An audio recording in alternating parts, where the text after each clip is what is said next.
सभी बच्चों को नमस्कार। कृपया करके शांति रहिए, ध्यान दीजिए अपने क्लास पर। जैसा कि कल हम लोगों ने ज्योग्राफी के चैप्टर नंबर 1 के बी इकाई ख शुरू किए थे, जिसका नाम है जल संसाधन। अब इसमें हमसे गलती हो गई। गलती ये हो गई कि हम इकाई क नहीं पढ़ाए, यानी ए नहीं पढ़ाए, सीधे क्या पढ़ा रहे हैं, बी। ए में आप लोगों को भूमि संसाधन था, ठीक। बी में है जल संसाधन। तो हम भूमि मिट्टी के बारे में नहीं पढ़ाए हैं, जल पढ़ा रहे हैं। इसको पढ़ाने के बाद उसको पढ़ा देंगे, ठीक है। कोई दिक्कत, खाली आगे पीछे हो गया है। तो कल हम लोगों ने जल संसाधन के बारे में एक लेक्चर कर लिया है, जिसमें हम लोगों ने पढ़ा कि जल के स्रोत कहाँ से है, जल का उपयोग कहाँ कहाँ है। उसके बाद हम लोग पढ़े कि हमने के पृथ्वी को अगर बांटो तो उत्तरी दक्षिण में बांटते हैं। दक्षिण में पानी ज्यादा है तो इसको हम लोग जलीय गोलार्ध कहते हैं।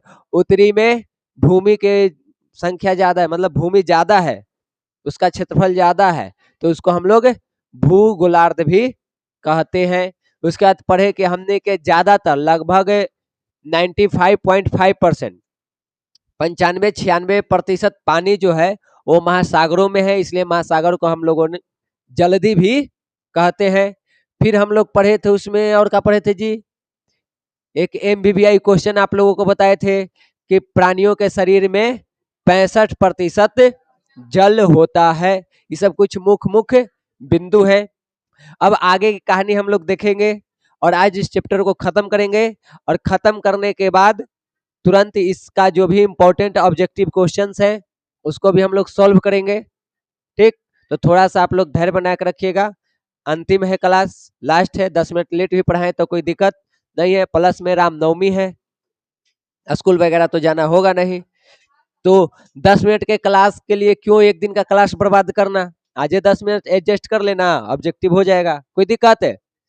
चलिए देखो, अब हम लोगों को आज पढ़ना है सबसे पहले बहुउद्देशीय परियोजना। तो सवाल आएगा तुमको पहला, एकदम सब्जेक्टिव के लिए बुआ MVBI रहता है, बहुउद्देशीय परियोजना से आप क्या समझते हैं, या बहुउद्देशीय परियोजना किसे कहते हैं।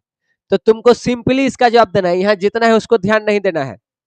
बहुउद्देशीय परियोजना के परिभाषा पूछे तो सिंपली तुमको बोलना है कि जब किसी नदी घाटी पर बांध बनाकर एक साथ कई सारे उद्देश्यों की पूर्ति की जाती है तो इसे ही हम बहुउद्देशीय परियोजना कहते हैं। जैसे मान लो एक नदी है, उस नदी पे हम बांध बना दिए तो पानी को एक जगह में स्टोर कर लिए। ऐसे ये नदी गया हुआ है, ठीक। यहाँ पे इस पे हम क्या कर दिए, बांध बन दिए। इधर ही में पूरा पानी भरा हुआ है, ठीक ना। तो यहाँ पे बांध बना हुआ है, सब पानी को हम इधर स्टोर किए हुए हैं। आराम से इधर नहर निकाल सकते हैं, इधर एक नहर निकाल सकते हैं, और अगल बगल में सिंचाई के काम हो जाएगा। पानी इधर ना भेज के, काहे कि तो आगे जाके समुद्र में मिलना है, तो इसको रोक के काहे ना हम सिंचाई में उपयोग कर ले, ठीक। इसमें तुमको अगर बड़ा जगह है, नदी के आकार बड़ा है, तो इसमें जल परिवहन भी हो जाएगा। यहाँ बांध बना ले तो यहाँ मोटर लगा करके हम विद्युत का भी उत्पादन कर सकते हैं, इसमें हम मछली उत्पादन भी कर सकते हैं। तो इस तरह से देखो, एक बांध बनाए और कई सारे काम हम इससे कर रहे हैं।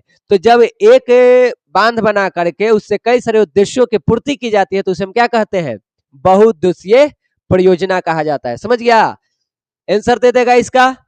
जब नदी घाटी पर बांध बनाकर एक साथ कई उद्देश्यों की पूर्ति की जाती है तो उसी को हम क्या कहते हैं, बहुउद्देशीय परियोजना।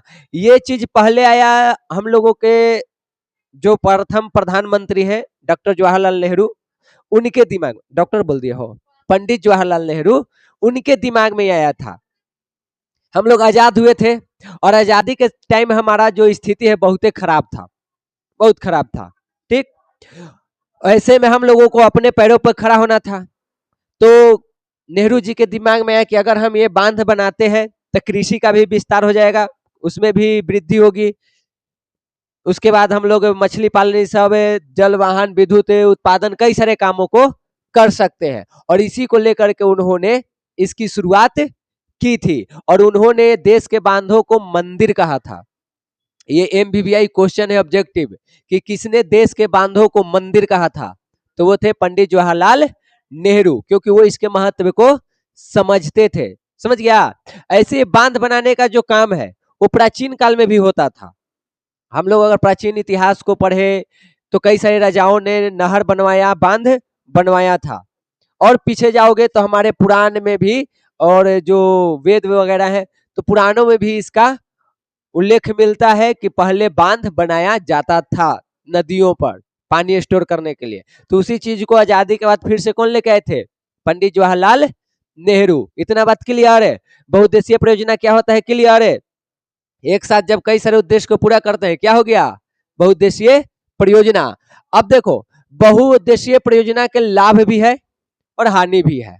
लाभ यह है कि यहाँ पे हम बांध बना दिए तो इधर भी सिंचाई इधर भी सिंचाई, हमको खेलने के लिए भी हो गया, मतलब जल वाला जो खेल होता है वो भी कर सकते हैं, परिवहन कर सकते हैं, यहाँ पे पर्यटन भी हो सकता है। अगर बांध बनता है बड़ा बड़ा तो लोग वहां घूमने भी जाता है, तो वो चीज भी हो गया। विद्युत के भी उत्पादन कर रहे हैं, तो कई सारा चीज कर रहे हैं। ये है इसका फायदा। अब इसका नुकसान भी है। नुकसान का है, देखो बांध बना हुआ है, पानी स्टोर है, अगर पानी स्टोरेज ज्यादा हो गया तब आसपास के क्षेत्र में फैल जाएगा और क्या हो जाएगा? बाढ़ आ जाएगी। ज्यादा प्रेशर बनेगा, नहीं खुला था। अब जैसे रात रात का एकदम दबा के बारिश हो गया तो रातों रात यहाँ पानी पूरा भर जाएगा। अब आप कह रहे हैं कि हम खोल देंगे, तो खोलने से पहले इधर इर्द गिर्द में जो गांव बसा होता है उसको अलर्ट करना होता है। ठीक, पानी कहीं भी जा सकता है। और मान लो यहाँ खोला नहीं, पानी का इतना वेग रहा, इतना तेजी रहा, इतना ही भर गया, हो सकता है बांध को भी तोड़ देवे। और सोचो अगर ये बांध टूटा तक का होगा, पानी के कोई रास्ता ना होता है, उसको जिधर ढुलकाव मिलेगा उधर फैल जाता है। समझ गया। तो ये एक नुकसान हो जाता है इसका। क्या चीज? कि इससे बाढ़ की स्थिति बनती है। एक और नुकसान का होता है, अब यहाँ पे पानी आ रहा था तो पानी एकदम साफ तो नहीं आ रहा है, गंदा आएगा। ठीक, लेकिन जब पानी स्थिर होता है तो गंदगी नीचे बैठ जाता है। अब यहाँ पे जब पानी सूखेगा तो क्या सरकार इसका उत्खनन करवाती है, इसकी खुदाई करवाती है कि पिछला साल जो मट्टी बैठ गया उसको खाली कर दो, हटा दो? नहीं। तो अब जितना गहराई था वो थोड़ा ऊंचा हो जाएगा, मट्टी से कम हो जाएगा, फिर अगला साल और अगर मान लो इतना इलाका में पिछले साल 1000 लीटर पानी यूज स्टोर कर रहा था, तो आने वाले 500 साल में 500 साल करें 5 साल में मान लो कितना पा जाएगा? 500 लीटर पर। और हम क्या सोचेंगे, अरे ये तो 1000 लीटर पानी तो स्टोर कर लेता है, 1000 आने दो। लेकिन नीचे गाद बैठ गया है और इसकी गहराई कम हो गई है और ये 500 लीटर करेगा। आप भेज दिए 1000 लीटर, चाहे तो इधर फैल जाएगा, चाहे बांध तुरेगा और नुकसान पहुंचाएगा। अब जब बाढ़ आता है तो क्या क्या नुकसान होता है वो लोग हम लोग बाढ़ होला में पढ़ चुके हैं। वो अपना दिमाग में घुमा लीजिए कि कौन कौन सी नुकसान इससे हमको होता है। समझ गए। तो ये है इसका नुकसान। फायदा भी है और नुकसान भी है। ऐसे अगर अब पूछा जाए तुमको कि हमनी के देश में बड़ा बड़ा बांध कहाँ कहाँ बना है, तो देखो एक बना है तुमको भाखड़ा नांगल बांध है, एक है तुमको हीराकुंड बांध, ही ज्यादा इंपॉर्टेंट है, आपको हिंदी में भी पढ़ना है। उड़ीसा में महानदी पर इसको बनाया गया है। तो हीराकुंड बांध है, दामोदर नदी पर दामोदर, फिर गोदावरी, कृष्णा, स्वर्ण रेखा, सोन, ये सबके सब नदियों पे बांध बनाया गया, उन बांधों का नाम है। इस तरह से बांध बनाया गया है जहां से बिजली उत्पादन किया जा रहा है, सिंचाई के काम किया जा रहा है, बाकी के जो भी काम है वो सारी चीज यहाँ पे किया जा रहा है। इसमें से बिहार में जो है वो ये वाला है सोन, और इसको हम आज पढ़ेंगे। यहां तक में कोई दिक्कत है? तो देखो ये सब हम बता दिए हैं, अगर तुमको पढ़ना हो ऐसे तब तुम ये सब चीज पढ़ सकते हो। ये सब की पूर्ति होता है बहुउद्देशीय परियोजना से। ठीक नुकसान भी तुमको हम बता दिए। नुकसान यही है कि इससे क्या होता है, ये सब देखो हम तुम लोगों को बता दिए हैं। फायदा अभी हम लोग देख ही लिए। और ये नुकसान जो है वो खास करके पता है किसको होता है? जो आसपास के गांव में बसे हुए लोग होते हैं ना, जो गरीब होते हैं, उनको होता है। अब मान लो बाढ़ आ गया, सरकार मुआवजा तो दे देती है कि चलिए बाढ़ आ गया, बाढ़ ग्रसित है, लेकिन मुआवजा का डायरेक्ट देती है, किसी से होके आता है, और जिससे होके आता है वो अपना ही खा जाता है। तो नुकसान हम ही लोगों का हो जाता है। आसपास के, अब बाढ़ आ जाएगा तब बीमारी फैलना है, नदी प्रदूषित हो गया तब फिर उस अगर वो पानी आ गया तुम्हारे भूमि पर तो भूमि बेकार हो जाएगा, उस पर फसल वगैरह नहीं लगेगा, तो इसका नुकसान भी है। और इसके वजह से कई बार जब बांध बनाने की बात की है सरकार ने, तो लोगों ने उसका विरोध भी किया है। फायदा तो है लेकिन फायदे के साथ ये नुकसान भी पहुंचाता है, और उस नुकसान से बचने के लिए लोगों ने विरोध किया है। जैसे हम लोग पढ़े हैं पहले चैप्टर में, नर्मदा बचाओ आंदोलन कौन किया था? मेधा पाटेकर। तो वो क्यों कर रहे थे, वजह क्या है? तो वो यही था कि अगर ये नर्मदा बनता ना बांध इस पे, तो कई सारे गांव बर्बाद हो जाते हैं, कभी भी बाढ़ की स्थिति बनती और खत्म हो जाता। अब कैसे बांध से बाढ़ की स्थिति आती है, आप लोग को एक फिल्म हम बोलेंगे, वो देखिएगा, फिल्म का नाम है 2018, साउथ की मूवी है। उसमें यही होता है, पानी स्टोर हो जाता है बारिश के कारण और बांध जो है ना वो टूट जाता है, उसके बाद क्या हाल होता है वो आप उस फिल्म में देख सकते हैं। तो इन नुकसानों से बचने के लिए कई बार लोगों ने इस बहुउद्देशीय परियोजना का विरोध भी किया है, यानी नदियों पे जो बांध बनता है उसका विरोध भी किया है, क्योंकि इसके फायदे भी हैं और नुकसान भी हैं। समझ गए? तो देखो यहाँ पे वही सब बताया गया है कि आसपास के जो गांव सब है वो बर्बाद हो जाता है, और उनको जितना मुआवजा उसका मिलना चाहिए वो नहीं मिल पाता है। जब बांध ये सब बनता है तो कई सारे गांव को खाली भी करवा दिया जाता है कि आप यहाँ से हट जाइए, कभी भी बाढ़ वगैरह ये सब आ सकता है। तो इस तरह की कई सारी इसमें समस्याएं आती है, तो इस कारण से लोग इसका विरोध भी करते हैं। समझ गया? अब है तुमको यहाँ पे जल संकट। जब जल की कमी होती है तो उसको हम क्या कहते हैं? जल संकट कहते हैं। अगर पूछे जल संकट क्या है, तो आपको सीधे बोलना है कि जल की कमी को हम जल संकट कहते हैं। वो तो बाढ़ बन जाएगा, लेकिन जब जल की कमी होती है तब क्या कहते हैं? देखो, जल की अनुपलब्धता, अनुपलब्धता मतलब जो उपलब्ध नहीं है, उपलब्ध मतलब कम है। ठीक, अभी तुम लोग इतने बच्चे हो, इसमें से 10 बच्चे अनुपलब्ध हो जाए यानी नहीं आए, तो बच्चों की संख्या क्या हो जाएगा? तो आप अगर चाहते हैं तो ये लिखिए, और अगर आपको ये टेढ़ा वर्ड लग रहा है कि नहीं लिखने आएगा, नहीं याद है, तो लिख दीजिए कि जल की कमी को ही जल संकट कहते हैं। ठीक, इसमें एक व्यक्ति हुए हैं जिनका नाम है फाल्कन मार्क। कहाँ के थे? स्वीडन के। एक विशेषज्ञ है इस मामले में, और उन्होंने बताया है कि एक व्यक्ति को प्रतिदिन 1000 घन मीटर जल की आवश्यकता होती है। अगर इससे कम जल है तो जल संकट माना जाएगा। अब इससे समझ में नहीं आ रहा तो ऐसे समझो, तुमको मान लो प्रतिदिन 100 लीटर पानी की जरूरत है एक व्यक्ति को प्रतिदिन। अगर 100 लीटर पानी तुमको नहीं मिला तो जल संकट है। समझ गए? यही है जल संकट। किनके अनुसार?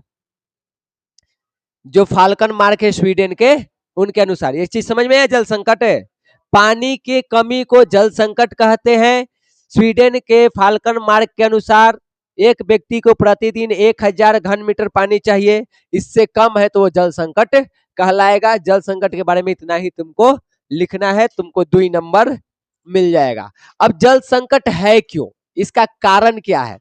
तो जल संकट के कारण कई सारे हैं। पहला कारण है कृषि उत्पादन को बढ़ाने के लिए सिंचित भूमि का प्रयोग। हम लोगों को अपना कृषि बढ़ाना है क्योंकि जनसंख्या दिन प्रतिदिन बढ़ रही है, तो उनको भोजन भी चाहिए, तो उत्पादन भी करना होगा। जमीन भी कम है तो हम वैज्ञानिक तरीके से खेती करते हैं, और कई सारे भूमि जो खेती लायक नहीं है उसको भी हम खेती लायक बनाते हैं। अब वहां पे पानी की व्यवस्था नहीं है, बारिश नहीं हुई, या नदी वगैरह जो भी है पानी स्टोर है तो ठीक ना है, तो और ज्यादा दिक्कत हो जाती है वैसे टाइम पर।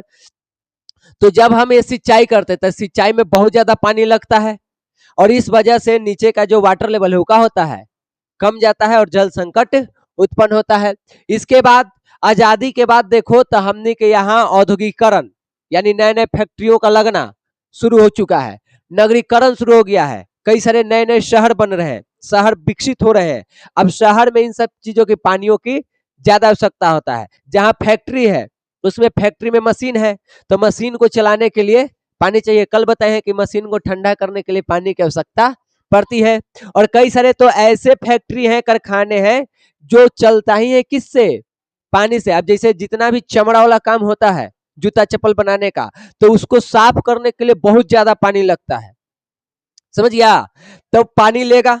अब मान लो तुम्हारा ये यहाँ पे एक नदी है, नदी के पास यहाँ पे एक फैक्ट्री लगा जूते चप्पल का, चमड़ा के जूता चप्पल बनाता है, तो वो यहीं से पाइपलाइन से क्या करेगा, पानी ले लेगा उसको साफ करने के लिए। अब जब यहाँ पे वो साफ करेगा तो पनिया तो ना सूख जाएगा, हमने कपड़ा धोते हैं तो पनिया सूख जाता है, पनिया क्या होता है खाली गंदा हो जाता है। तब यहाँ पे इसका जो पानी गंदा होगा वो क्या करे, तो उसको फिर अगला पाइप से क्या करेगा, इसी में पहुंचा देगा। तो सबसे पहले तो यहाँ से ये पानी लिया, उसके बाद कचरा वाला पानी यहाँ डाल दिया। अब बताओ कि ये पानी उपयोग लायक है क्या, इस पानी से हम सिंचाई कर सकते हैं? पानी जहरीला हो चुका है, प्रदूषित हो चुका है। तब जो पानी हमारे पास उपलब्ध था वो क्या हो गया, कम हो गया, और कम होने से जल संकट उत्पन्न होता है, समझ गया। शहर बस गया तो शहर के जितना भी पानी होगा नल्ला वाला सब कहाँ जाएगा, उसके पास के नदी में। हम लोग की गंगा नदी दिन पर दिन प्रदूषित होते जा रही है। वजह लगभग देखो तो कितने सारे, जैसे आप देखो तो ये बनारस आपको नदी के किनारे, काशी नदी किनारे, हमनी के पटना नदी के, गंगे नदी किनारे, इस तरह से कई सारे जो शहर हैं वो गंगा नदी के किनारे हैं, और उनका पूरा कचरा वाला पानी कहाँ जाता है, नदी में। इसके अलावा हमनी के धर्म में वो अलग सिस्टम चल रहा है, गंगा मैया में डाल दो सब पवित्र है, इस चक्कर में हमने गंगे मैया के अपवित्र कर दिया। मर गया तो जरा के गंगे मैया में फेंक द, पूजा पाठ वाला जितना सामान है गंगे मैया में फेंक द, जितना हमर पाप होले चलो गंगे मैया में जाके नहा के खत्म कर द। और इस वजह से भी हम क्या कर रहे हैं, पानी को प्रदूषित कर दे रहे हैं, नदी प्रदूषित होते जा रही है, समझ गया। तो ये तो तुमको बता ही दिया कि उद्योग से जो पानी निकलता है नदी में चला गया, तो इससे भी होता है। इसके अलावा हम लोग कुछ घरेलू काम करते हैं, या जो भी उद्योग से निकलता है वो सब जाके पानी में मिल जाता है और पानी गंदा हो जाता है। हमने के गांव के आगे जो नहर है, भले हमने उसको नदी बोलते हैं लेकिन वो क्या है, नहर है। जब हम बचपन में थे तो एकदम नदी साफ था, साफ थी, पानी एकदम स्वच्छ होता था, हम लोग खूब छपक छपक में नहाते थे। लेकिन आज वो पानी उसके लायक उस लायक नहीं रहा है, आज वो नल्ली बन गया है, पूरे मेरे गांव का पानी उसी में जाता है, नला बना हुआ है। पहले हम छोटपन में थे तो हमने के जो चाचा ही सब हैं वो एगो लेते थे ओड़िया मौनी, टोकरी जिसको कहते हैं ऐसे, ठीक। और पानी में होता था जलकुंभी, जलकुंभी में रहता है बड़का बड़का उसका जड़ी, ठीक। तो ये लोग ओड़िया लेके जाते थे, पानी में घुस गए, जलकुंभी को इसे छान लिए या जलकुंभी को झाड़ दिए, तो सांझ के खाए हुआ मछली हो गया, इतना मछली होता था। आज कुछ नहीं मिलेगा आपको, क्योंकि वो नदी प्रदूषित हो चुकी है। प्रदूषित कैसे हुआ, जितना भी गांव के कचरा है कहाँ जा रहा है, उस नदी में। तो जो स्वच्छ नदी था वो क्या हो गया। उसी प्रकार बड़े बड़े शहर के बड़े नदियों में पानी जाते हैं तो वो नदी भी क्या होता है, प्रदूषित हो जाता है, बेकार हो जाता है, और जल संकट उत्पन्न हो जाता है। अगर वो नदी के पानी स्वच्छ रहता, क्या हम उसको सिंचाई समय उपयोग नहीं करते, कपड़ा लत्ता धोने में उपयोग नहीं करते, गाय भैंस को धोने खिलाने पिलाने में उसका उपयोग नहीं करते। लेकिन आज वो उपयोग लायक नहीं रहा है, एक दिन उसमें नहा लो दूसरे दिन तुमको बीमारी हो जाएगा, अगर उसमें नहा लिया तब, इतना खराब हो गया है, समझ गए।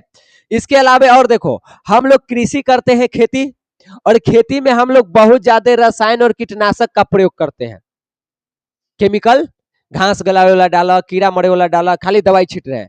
वो दवाई भी क्या करता है, मिट्टी और पानी दोनों को खराब कर देता है, आपका मिट्टी की जो उर्वरता है वो भी खत्म, धीरे धीरे धीरे धीरे उसकी उत्पादन क्षमता कम हो जाएगा।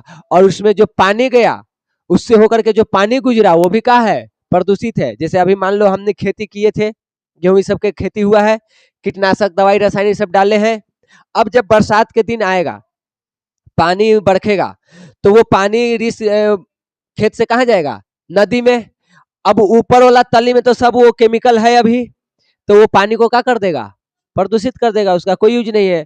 और कोई जलीय जीव उसको में जो रह रहा है वो भी सबका होगा, मर जाएगा, बेकार पड़ जाएगा। जबकि जलीय जीव नदी को साफ करता है, कचरा अगर एक लिमिट में रहे तो जलीय जीव उसको खा के क्या करता है, साफ रखता है। लेकिन एक लिमिट से ज्यादा दीजिएगा तो वही उससे उसके लिए जहर के काम कर देगा और जलीय जीव मारा जाएगा।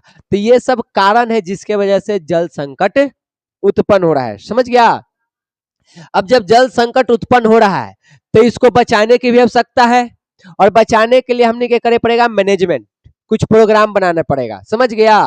तो यहाँ पे कहा गया कि जल संसाधनों का संरक्षण एवं प्रबंधन का मतलब है कि हमनी के अपना स्वस्थ जीवन, खाने पीने की सुरक्षा और आजीविका के लिए या जो भी काम करते हैं उसके लिए पानी हमको सही मात्रा में उपलब्ध रहे, उसके लिए हम लोगों को कुछ काम करना पड़ेगा।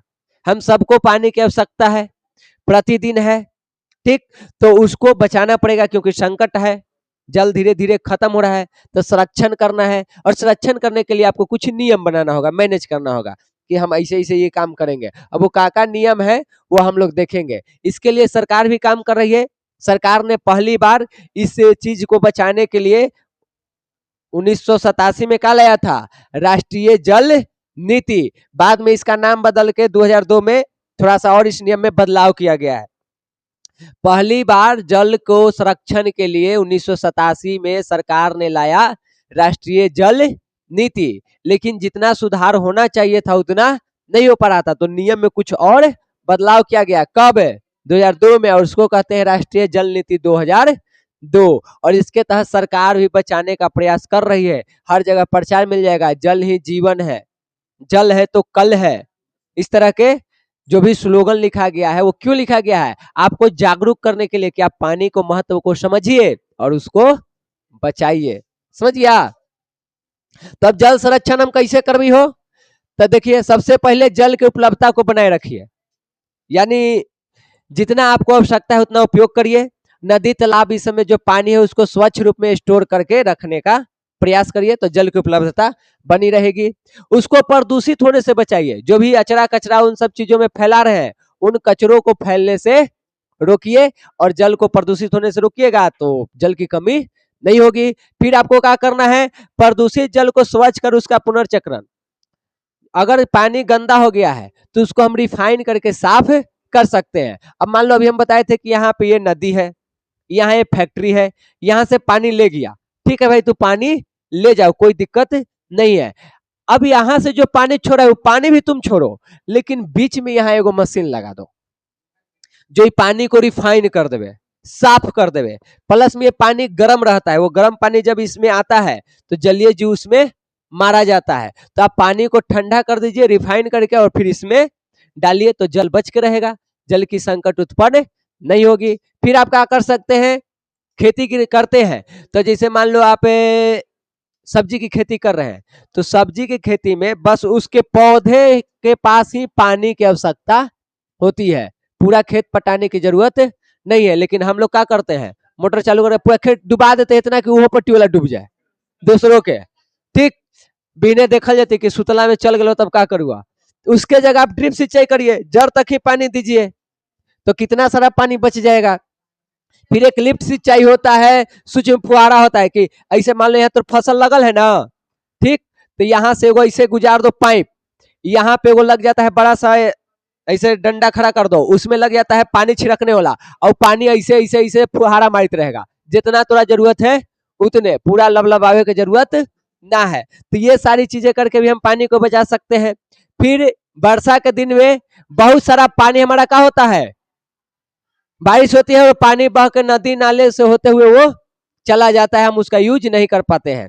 तो आप गांव घर में जो अगर जैसे कैसे हमने करौनिया गांव में पोखर हो, तो अगल बगल अहरी के जितना पानी हुआ आकू में स्टोर हो जाता है, बाद में उसका खेती करने में यूज कर लेते हैं, तो वो कर लीजिए। आपके घर में है तो ये मान लीजिए आपका घर है, तो ये घर में ये छत्ता हो गया ना जी, आए ये छत्ता है, तो यहाँ से वो पाइप लगा लीजिए, ठीक, पाइप लगा करके और क्या करिए, यहाँ पे बना दीजिए आप अपना एक छोटा सा अंडरग्राउंड वाटर लेवल, यहाँ पे टंकी बना लीजिए अंदर, आई पूरा पानी आया इसमें आके जमा हो गया, बाद में इस पानी का उपयोग कर सकते हैं। यहाँ से आप क्या कर लीजिए, ये तो एकदम अंदर चला गया, आपको अंदर भी ले जाने की जरूरत नहीं है, आप पानी को क्या करिए, यही भूमि पर ही क्या करिए, स्टोर कर लीजिए इसमें, यानी ऊपर से ये पानी आया और इसमें आके गिर रहा है। फिर यहाँ पे आप लगा लीजिए एगो नल, और यहाँ से इस पानी को पाइप के माध्यम से जो भी काम करना है उसमें यूज करिए, गाड़ी धोइए, गाय भैंस धोइए, जो बाग बगीचा है आप लगाए हुए फूल भगवान, तो उसको पटाने में सब यूज कर जाएगा। तो ऐसे करके भी हम पानी को क्या कर सकते हैं, बचा सकते हैं। आए हाँ, एक टाइम ऐसा आएगा ना कि पैसा दिलो पर तोरा पनिया ना मिलेगा, करे कि टंकिया बनाने में पैसा ना लगता है, ना लगा बा, एक दिन पैसा दिला पर तोरा पनियो ना मिलता बा। तो इससे अच्छा है कि इसको कर ले। अब हमनी के तरफ पानी के कमी नहीं है, तो हम लोग इसका महत्व नहीं समझते हैं, लेकिन राजस्थान में इसकी बहुत कमी थी। तो वहां पे लोग ऐसे पानी के स्टोर करते थे और उसको कहा जाता था टंका। ठीक, टंका बना के पानी यूज करते थे। लेकिन बाद में सरकार ने एक काम की, वहां पे एगो नहर बना दी, इंदिरा गांधी नहर। अब इंदिरा गांधी नहर बनने से हुआ क्या कि राजस्थान में अब 12 महीना पानी की पूर्ति हो रही थी। तो जब आदमी के गरई मिला ना है तो पोठिया तीता लगे लगा है। सही बात है ना? हो ऐसे पोठियो चलत, जैसी गरई मिला नहीं तो पोठिया के कोई पूछ ना, वही हाल हो गया है। अब तो यहाँ पे पानी मिल जा रहा है नहर के माध्यम से, तो एक का महत्व, लेकिन ये करना पड़ेगा। और कई सारे राज्यों में हो रहा है, कई सारे शहरों में हो रहा है। मुंबई चले जाइए, चेन्नई चले जाइए, दिल्ली चले जाइए, पानी का किल्लत है, नहीं है पानी, तो स्टोर करना पड़ता है। लोग स्टोर करके रखते हैं बरसात के पानी, और वहां पे नगर पालिका वाला पानी लेकर आता है टाइम से, दिन में है ना नीचे, तो समरसेबुल कहाँ करेगा, खोदते रहो, जाते रहो 1000 फीट अंदर, पानी न है, बड़का बड़का मशीन। एगो ओकरे पर फिल्म हम देखे थे, फिल्म का नाम नहीं याद रहा है, वहां पानी के किल्लत था तो लोग अपना खुदवाता था, और पानी मिल गया तो ठीक है, ना मिला तो गिल्ला। तो अब हम खुदाई किए 1000 फीट तक, अब पानी मिलवे नहीं किया, अब क्या करबा, अब ओका भरवा जाती पैसा लगा के, छोड़ दिया उसी खुला। अब उहे में एगो लड़की गिर जाती है तन्नी को, और भैया लास्ट में उसको निकालता है। एकदम बढ़िया फिल्म, मतलब एको सेकंड तू उबेगा नहीं उस फिल्म में, है ना? फिल्म का नाम हमको नहीं याद आ रहा है, नाम भी बड़ा बढ़िया है। उसमें लड़की है, मतलब हीरो नहीं है, एगो डीएम के रूप में लड़की रहती है, हीरोइन है। तो वो देखा है, तो उसमें दिखाया गया है सब गाड़ी से जाता है पानी लावे दूर दूर, जाए ना, तो उस दिन न देखे पड़े, इसलिए आप बचा के रखिए, आना तो वो करना पड़ेगा एक दिन आपको, समझ गए? तो ये सारा काम हम करके पानी को बचा सकते हैं। देखो यहाँ पे वही बताया गया है आपको, वर्षा जल संग्रहण करने के लिए।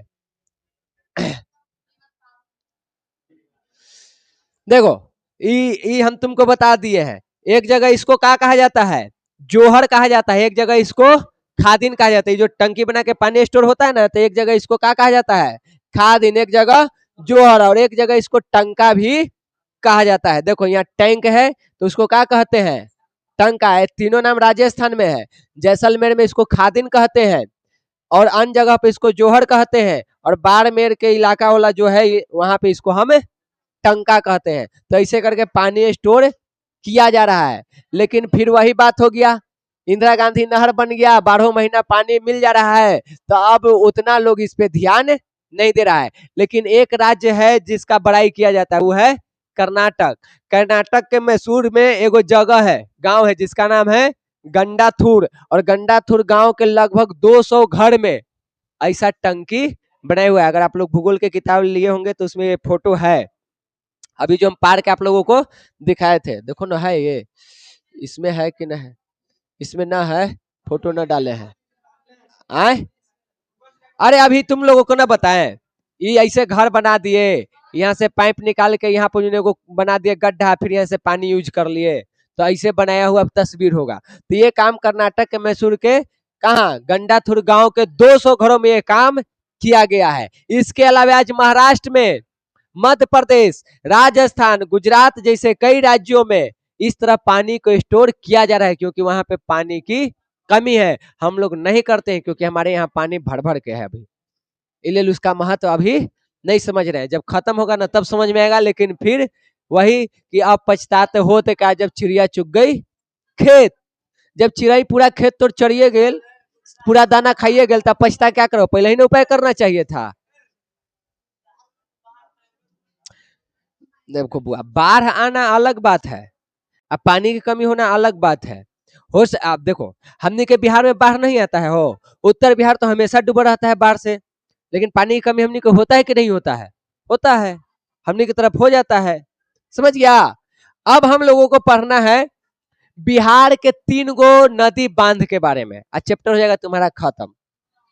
एक है तुमको सोन नदी परियोजना, एक गंडक और एक कोसी। बिहार के 3 नदियों पर बांध बनाया गया है, जिसमें सबसे पहले आता है सोन नदी, फिर दूसरा आता है गंडक, फिर आता है कोसी। सवाल यहाँ से यही पूछता है कि इनमें से कौन सी नदी परियोजना बिहार में है। अब आपको तीनों याद है तो देखते रहिए। यह सब्जेक्टिव में आएगा कि बिहार के किन्हीं 2 नदी परियोजनाओं के नाम लिखें, कोई दुगो के नाम तुम लिख सकते हो। समझ गए? तो ये आपके लिए इंपॉर्टेंट है। अब देखिए एक एक करके। सबसे पहले सोन नदी घाटी परियोजना, इसको बनाया गया है सोन नदी पर। कब? 1874 में, जब अंग्रेज था तो उसी ने पहली बार बिहार के सोन नदी पर बांध बनाने का काम किया था। फिर बांध बना करके इसमें से 2 गो नहर निकाला। एक नहर गया तुमको पूरब की ओर और एक नहर गया तुमको पश्चिम की ओर। साल याद रखना कब है? 1874 में काम शुरू किया गया था। किसके द्वारा? अंग्रेजों के द्वारा। ठीक, तो 2 गो नहर बनाया गया। जैसे ये हमने के नदी है ना सोन नदी, तो एक इधर पूरब की ओर नहर गया, एक इधर पश्चिम की ओर नहर गया। और इससे टोटल यहाँ पे लंबाई बताया गया है कि 130 किलोमीटर लंबा नहर बनाया गया। जो पूरब वाला नहर है उससे पटना जिला के, गया और औरंगाबाद जिला के खेतों की सिंचाई की जाती है। हमने के पानी के पूर्तता है। देखा है इसे विक्रम से इसे नहरी सवाल दिखाई दिया है। हाँ, तो सोन नदी पर ही बनाया हुआ है। तो ये 3 गो जिला के सिंचाई होता है। ये जो नदी पर बनाया गया है ना, ये नहर, इस नहर से। अब पश्चिम में चले जाओ तो पश्चिम में ये करता है तुमको भोजपुर मतलब आरा, फिर बक्सर और कोई है, एक है तुमको चौसा क्षेत्र। ये 3 इलाका है जहां पे सिंचाई के व्यवस्था किया गया है। इतना में कोई दिक्कत है? सोन नदी घाटी की परियोजना, सोन नदी घाटी परियोजना की शुरुआत 1874 में अंग्रेजों ने किया सोन नदी पर। यहाँ से उसने 2 गो नहर बनाया, एक पश्चिम की ओर और एक पूरब की ओर। पूरब से हम लोग पटना, गया, औरंगाबाद के खेतों की सिंचाई करते हैं। पश्चिम वाले से हम लोग आरा, बक्सर और चौसा क्षेत्र के खेतों की सिंचाई करते हैं। साथ ही साथ यहाँ से बिजली भी उत्पादन किया जाता है। तब देखो बिजली उत्पादन 1968 में, बस खत्म होली मैया, ज्यादा ना एक पे जाओ है, फिर ऑब्जेक्टिव है काहे भी आ जाए तनिए सुन में। 1968 में इसी नदी पर 10 किलोमीटर के दूरी पर एक बनाया गया है इंद्रपुरी नामक बांध। आप लोग थोड़ा सा अगर ध्यान हो तो हम ध्यान आप लोग को दिलाने का कोशिश करेंगे। जब हम लोग सासाराम से घूम के जा रहे थे रोहतासगढ़ के किला, तो रास्ते में ये मिला था हम लोगों को। हम लोग ऐसे मेन रोड से जा रहे थे ना, हाँ, ये इंद्रपुरी जलाशय बांध जो बनाया गया है, हम लोग मेन रोड से जब रोहतास जा रहे थे तो सामने इस तरफ दिखाई दे रहा था। और मेरा जो भांजा था वो बताया था कि उहे वाला बा बंधवा, चलो हुआ घूमे। तो हम कहली कि अभी देर हो खाता उन्हें से आके घूमम, तूने ध्यान न दिला हल, तो वही पे रोहतास में। ठीक ना? तो ये सवाल यहाँ से यही रहेगा कि इंद्रपुरी नामक बांध कब बनाया गया है? 1968 में बनाया गया है। डिहरी के पास में है, वही रोहतास में। समझ गया? अब यहां से क्या कहा जाता है? विद्युत उत्पादन। देखो कितना होता है विद्युत उत्पादन। एक तरफ से यहाँ पे 6.6 मेगावाट और एक तरफ से यहाँ पे 3.3 मेगावाट, यानी सब मिलाकर 9.9 मेगावाट बिजली के उत्पादन यहाँ से किया जाता है। आगे चल करके इसी का नाम बदल के क्या कर दिया गया है? कदवन जलाशय योजना। इंद्रपुरी जलाशय योजना कहो चाहे कदवन जलाशय योजना कहो, दोनों एक ही नाम है। जब बिहार के विभाजन हुआ ना, बिहार झारखंड टूटा, तो उसके बाद इंद्रपुरी का नाम बदल के क्या रख दिया गया है?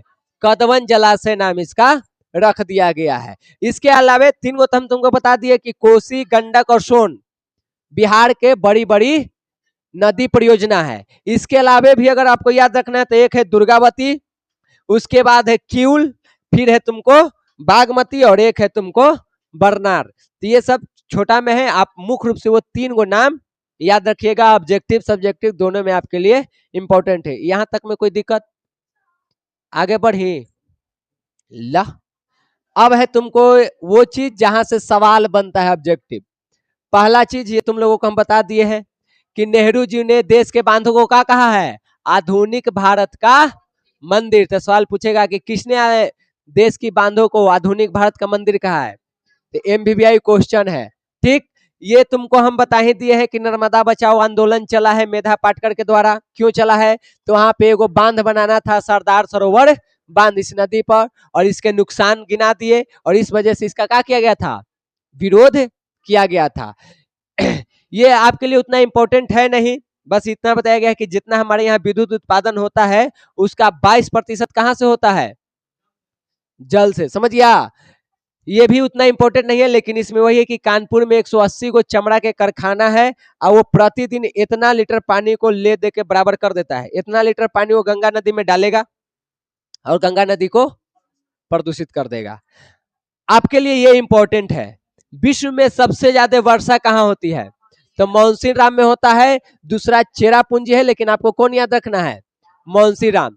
तो इस चैप्टर में आप लोगों को इतना ही पढ़ना था, चैप्टर खत्म हो गया। अब 30-31 को ऑब्जेक्टिव इंपॉर्टेंट क्वेश्चन है, उसको हम लोग सॉल्व कर लेते हैं और क्लास को कर देंगे खत्म।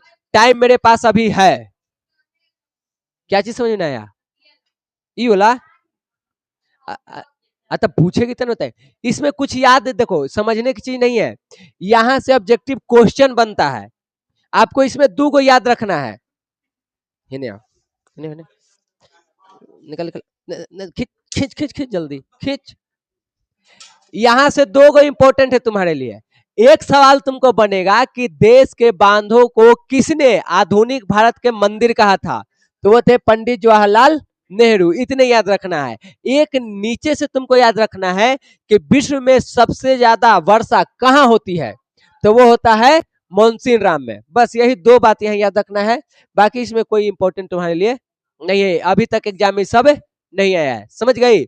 और वैसे भी भूगोल तुमको अकेले 3 किताब के बराबर है, इतिहास, राजनीति और अर्थव्यवस्था एक तरफ, अब भूगोल अकेले एक तरफ।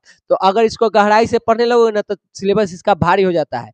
तो भूगोल में हम लोग बस उतना ही क्वेश्चन पढ़ेंगे जेकरा से हमारे एग्जाम में बन जाए। बाकी एक्स्ट्रा नॉलेज के लिए आप पढ़ते रहिए, कोई दिक्कत नहीं, लेकिन हम मुख्य रूप से देखेंगे कि आपको क्वेश्चन सॉल्व हो जाए। ठीक, चलो अब आ जाओ ऑब्जेक्टिव पर। पहला क्वेश्चन, नर्मदा घाटी परियोजना किन राज्यों से संबंधित है, तो इसमें याद रखना अभी एगो गुजरात नाम आया था, ठीक, और इसमें कहीं गुजरात है, तो गुजरात में तो था, तो क्या हो जाएगा, गुजरात, महाराष्ट्र और मध्य प्रदेश से होके गुजरने वाला था।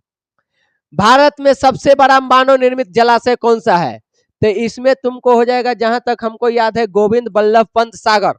ये सबसे, अरे देखो, जो इसमें एक प्रॉब्लम ये है कि कुछ क्वेश्चन जो आगे पढ़ना है वो भी यहाँ डाला हुआ है, तो हम यहाँ ऑब्जेक्टिव तो तुम लोगों को बता दे रहे हैं, आप देखते जाइए, कोई दिक्कत है।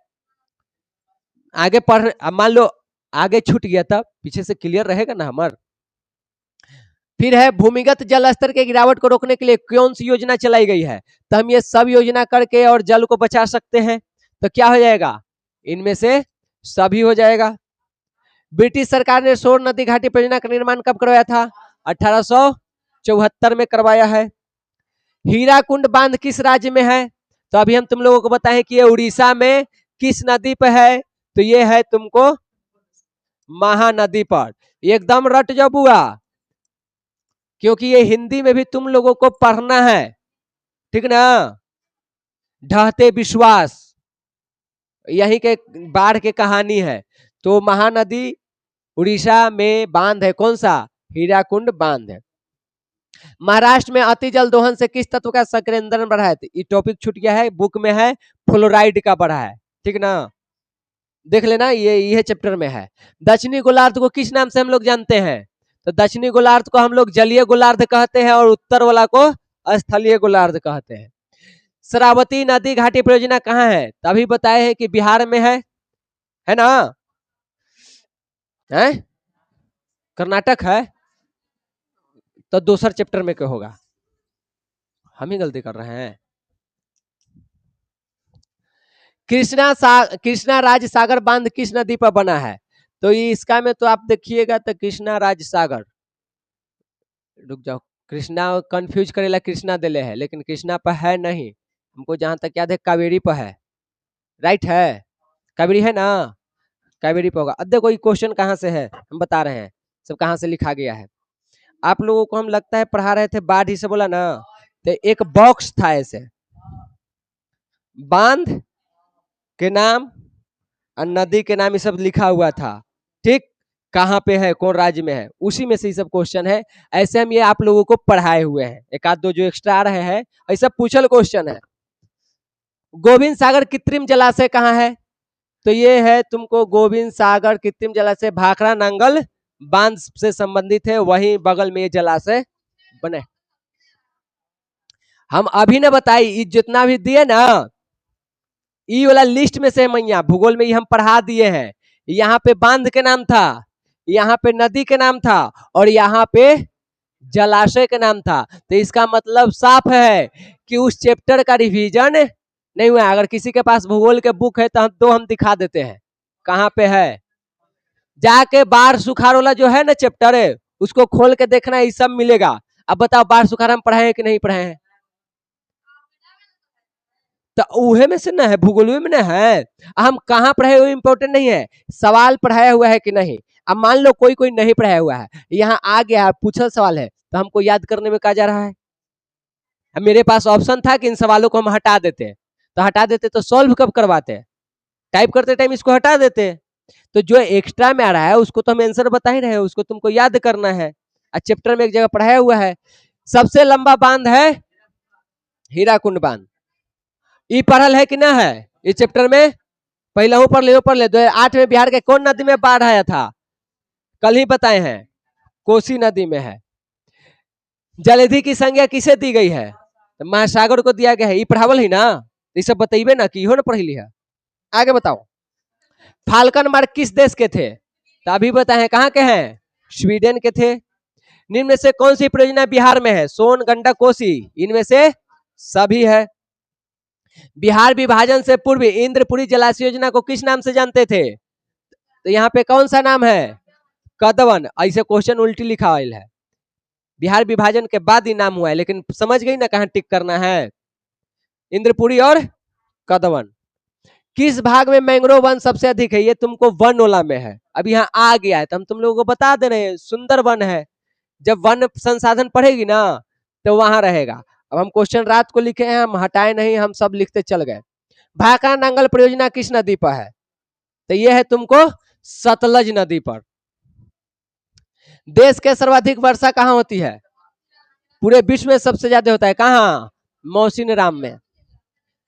सबसे ज्यादा होता है मौसीराम, तब होता है चेरापूंजी में, सबसे ज्यादा पूछ रहा है तो मौसीराम, भले चेरापूंजी दे ले उससे हमको कोई लेना देना नहीं है। हीराकुंड परियोजना किस नदी पर है, तो हम बताएं हीराकुंड कहाँ है, महानदी पर है।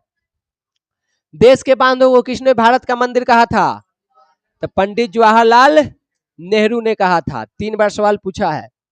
बृहद क्षेत्र में जल की उपस्थिति कारण ही पृथ्वी को क्या कहते हैं, तो नीला ग्रह कहते हैं। प्राणियों के शरीर में कितना प्रतिशत जल की मात्रा होता है, तो 65% होता है। बिहार में अति जल दोहन से किस तत्व का संकेंद्रण बढ़ा है, तो इसमें तुमको बढ़ा है इसका बुआ आर्सेनिक का, किताब के पीछे ऑब्जेक्टिव होगा ये, ठीक ना। पृथ्वी का कितना प्रतिशत भाग जल से घिरा हुआ है, तो 71%, 3/4 पानी है और 29% भूमि। बिहार की पहली नदी परियोजना कौन सी है, सबसे पहले कौन सा बना था, सबसे पहले बना है सोन नदी परियोजना 1874 में है। ये तीनों के तीनों बिहार में, लेकिन पूछा है पहले कौन बना है, तो पहले बना है सोन नदी परियोजना। इंद्रपुरी जलाशय परियोजना किस राज्य में है, बिहार में है। इंदिरा गांधी नहर किस राज्य में है, तो राजस्थान में है। दक्षिण भारत की सबसे बड़ी नदी घाटी परियोजना, यह अभी नहीं पढ़ा है, तो ये तुंगभद्रा है। लगता है कि 7-8 वो क्वेश्चन हो गया जो ई में के ना है चैप्टर में के, कोई दिक्कत ना है, सब देखो पूछल क्वेश्चन है, पढ़ते जाओ, आगे जहां आएगा वहां फिर पढ़ के फिर रिवीजन कर लेंगे, कोई दिक्कत है। प्रथम राष्ट्रीय जल नीति कब लाया गया था, तो 1987 में आया था, फिर बाद में इसका नाम बदल दिया गया था 2002 में, मतलब संशोधन किया गया था, नाम ना बदला था संशोधन हुआ था। दामोदर घाटी परियोजना किस राज्य में? क्योंकि इहो ना हम पढ़ ली है ना पढ़ाए जी, ये हमको यहाँ झारखंड में है। ये सब वो वाला में से है, वो जो लिस्ट है ना वह में से है। खत्म है। चलिए, तो इतना ही आप लोगों को ऑब्जेक्टिव था। अब आप लोगों का टेस्ट कुछ कुछ अटकल है। एगो इसका अटका हुआ है, एक लोकतंत्र में सत्ता की साझेदारी, या एगो इंग्लिश में अटकल है। 3 गो है। इंक खत्म है, इंक आएगा उसके बाद। अब एग्जाम के बाद वो सब एग्जाम होगा, ठीक ना? आप सुनिए पहले, इंक ना है मैया तो सर के कहो लाने के लिए। हम तो 4 दिन से कह रहे हैं, फिर हम बोलेंगे तो कोई कोई भागेगा छिन मिलाएल, ज्यादा बोल नहीं सकते हैं। आपको कल संस्कृत में प्रत्यय पढ़ाया जाएगा, रिवीजन करके आइएगा, नहीं तो समझ में नहीं आना है, पहले ही बता रहे हैं। ठीक, तो कल हम आप लोगों को वो पढ़ाएंगे, बताएंगे।